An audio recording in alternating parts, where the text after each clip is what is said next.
สบสบายดีพี่น้องสบายดีพี่น้องเมื่อนี้น้องนภพรก็จะมาน้องนภพรกับพี่ตองจะเล่นหัวขน่อย นภพรจ๋าทำอะไรคะ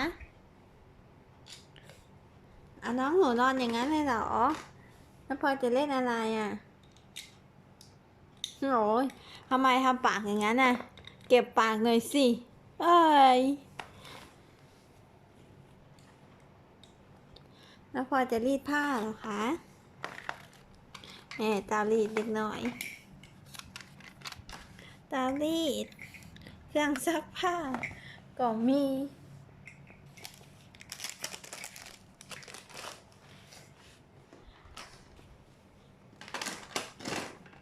น้องนอนเลยค่ะพ่อยทำอะไรอ่ะนี่พี่น้องมีของเล่นนะพลอย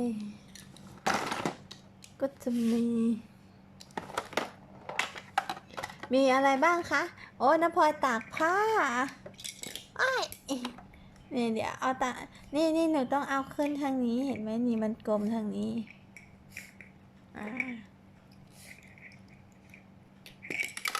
โอ้ยตกอีกแล้วเดี๋ยวพี่ต้องทำให้ใหม่เบาๆนะพลอยแขนผ้าตากผ้าเหรอคะตกล้มแน่ๆล้มอีกแล้วเดี๋ยวมันไม่สม่ำเสมอกัน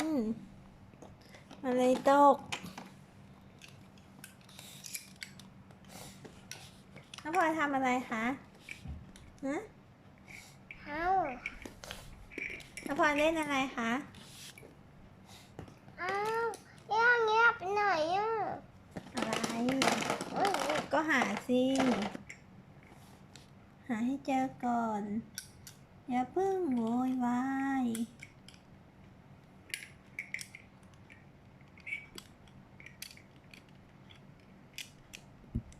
เดี๋ยวเปิดไม่ได้ เปิดอะไรคะ เปิดอันนี้ค่ะ อันนั้นมันเปิดไม่ได้คนเก่งเราแค่สมมติเอา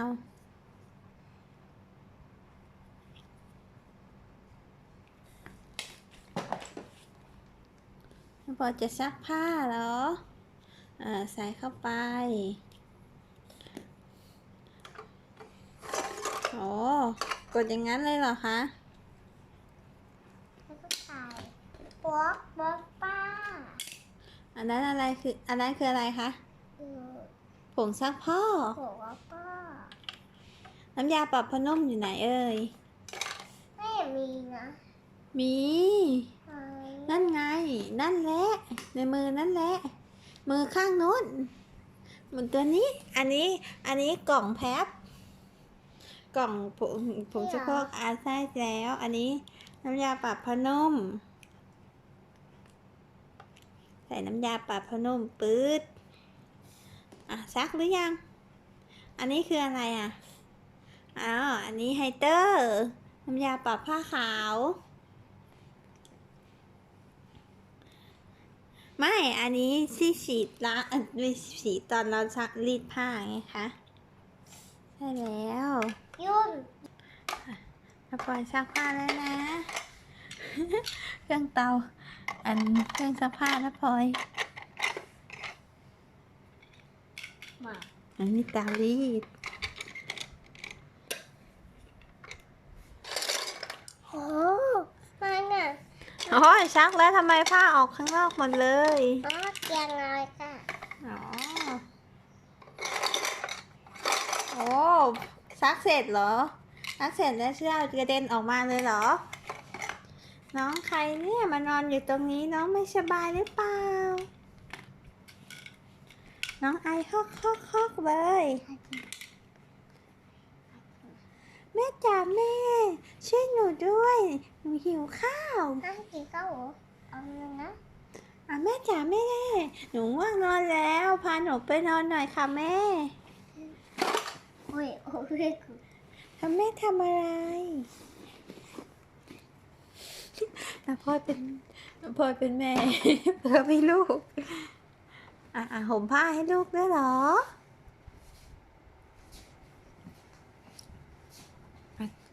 โอ้จะห่มได้ไหมเนี่ยอ่าแม่จ๋าแม่กล่อมหนูนอนด้วยค่ะกล่อมยังไงอะแล้วพอจะกล่อมน้องยังไงคะอ๋อตบอย่างนี้เหรอแล้วพลอยตบอย่างนี้หลับไหมหนูหลับไหม หลับเหมือนกันเหรอ เอาเก้าอี้มาก่อน อ๋อเอาเก้าอี้กล่อมเลยเหรอโอ้โหมาเลยมาเลย ยกเก้าอี้ได้แม่จ๋าแม่ระวังล้มเก้าอี้จะโตกว่าหนูเลยนะอ้าวแม่จ๋าหนูกล่อมลูกหนูเอาไม้บรรทัดกล่อมไม่ได้ แม่วิ่งไม้บรรทัดไว้สิตัวหนังสือแม่จ๋ากล่อมหนูนอนด้วยจ้าเอาพูดด้วยสิจ๊ะร้องเพลงให้แม่หนูฟังด้วยค่ะแม่ อะไรนะแม่ไม่ได้ยินหนูไม่ได้ยินปลาจิ๋วหนูไม่มีอีหรอคะแม่โอ้ยปิดหน้าน้องเลยค่ะแม่ น้องนะพลอยหลับตาสิคะน้อง โอ้ยอู้เอาอย่างนี้ลูกไม่ใช่น้อง แม่จ๋าแม่หนูหายใจไม่ออกแม่ปิดหน้าหนูทำไมโอเคค่ะแม่หนูหายใจออกแล้วแม่จ๋ากล่อมหนูด้วยค่ะแม่จ๋าร้องเพลงให้หนูฟังด้วยค่ะอันนี้ไม้บรรทัดค่ะแม่ หนูไม่ได้ยินค่ะแม่พูดดังๆค่ะอูเอฟเจปาไม่ใช่อีก่อนอีอกันคืออูเอฟเจปาเจอเกอร์โอเคค่ะแม่นับเลขทำไมอ่ะ ลูกให้แม่ร้องเพลงไม่ใช่หรอ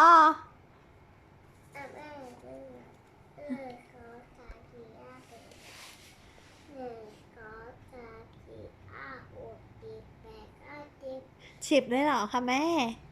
น้องลูกหนูหลับหรือยังคะแม่ตื่นแล้วเหรอไอ้แง่ตื่นแล้วแม่จะอุ้มยังไงเนี่ยจะอุ้มได้ไหมนะเอาผ้าอ้อมไปทำไมคะแม่หนูพับเก็บเหรอคะ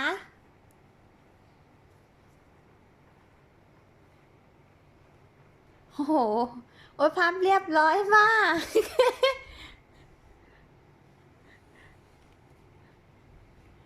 พลอยพับเรียบร้อยมากเลยโอ้จะพับได้ไหมเนี่ย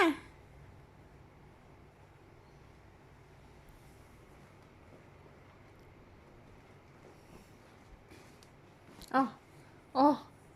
ทำไมผ้าอ้อมมันเป็นอย่างนั้นน่ะพลอยพับผ้าห่มเหรอคะแล้วพลอยจะพับได้ไหมเนี่ยพับอย่างนี้เหรอคะแม่อ๋อผ้าห่มขึ้นไว้เหรอคะโอ้พับเรียบร้อยมากเลยนะคะอันนี้ที่นอนน้องเหรอคะที่นอนลูกเหรอคะนี่มีบันไดขึ้นเลยนะมีบันไดพัง แม่จ๋าอุ้มหนูด้วยแม่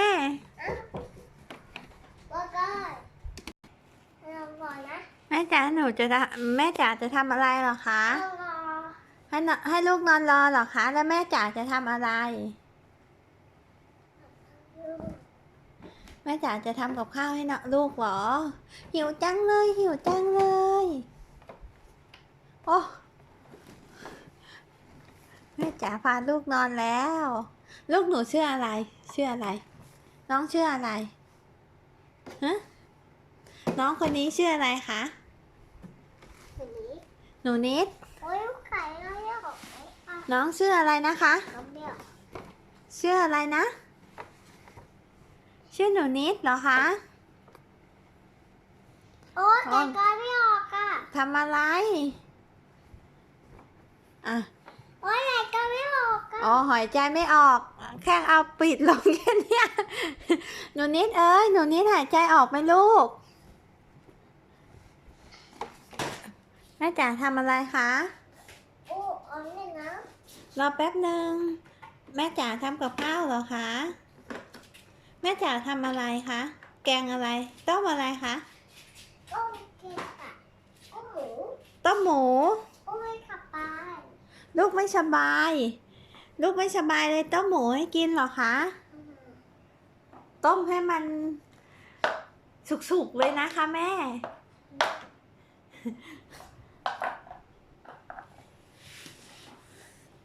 บ๊ายบายค่ะ